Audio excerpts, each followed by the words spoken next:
మంగిలి గారి దగ్గరికి వచ్చారని వీళ్ళు రచ్చ చేశారు చూడండి. నేనైతే షాక్ అయిపోయా.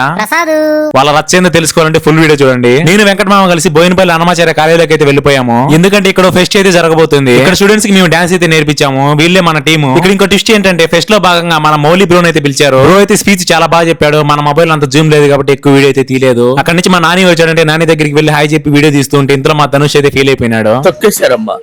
లోకల్ పాలిటిక్స్ సరే అని చెప్పి అక్కడ ఉన్న వైపు అంతా ఫుల్ గా క్యాప్చర్ చేస్తూ ఉన్నా. నాకైతే చాలా బాగా నచ్చింది. ఇంట్లో చాలా మంది అయితే గుర్తుపట్టి బ్రో మీ ఫ్యాన్స్ బ్రో, నువ్వే కదా ప్రసాద్ అని చెప్పి నన్ను అయితే గుర్తుపట్టారు. బ్రో మీరు ఎవరు నా ఫ్యాన్స్ కాదు, మీరంతా నా ఫ్యామిలీ. సో నీ ఫ్యామిలీ అన్నా కదా అని చెప్పి నా ఆస్తిలో బాగా అడిగారు. ఎందుకంటే మా ఇంట్లో నాకు అన్నం పెట్టడమే దండగా అనుకుంటున్నారు, మళ్ళీ ఆస్తి కూడానా. నేను నాని బ్రో అయితే స్టేజ్ దగ్గరికి వెళ్ళిపోయి హర్షరఫ్ ని ఇంకా చాలా మంది క్రియేటర్స్ అయితే కలిసాము. నా దరిద్రం ఏంటంటే మంగళి గారి దగ్గరికి వచ్చినప్పుడు వీడియో ఆన్ చేసే లోపల నా స్టోరేజ్ ఫుల్ అయిపోయింది. అది కూడా హర్షరఫ్ బ్రో చెప్తేనే చూసా. కానీ బ్రోకి తెలియదు కదా నాకుంటే దరిద్రం ఎలాంటిదో.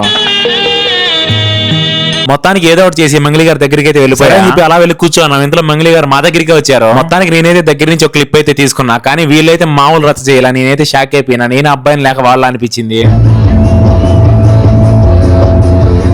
మీలో నేను ఒకరిని అనుకుంటే ప్రసాద్ అని కామెంట్ చేసి వీడియోని లైక్ చేసి ఫాలో అవ్వండి. Bye guys. నా ఆస్తిలో వాట మాత్రం అడగండి.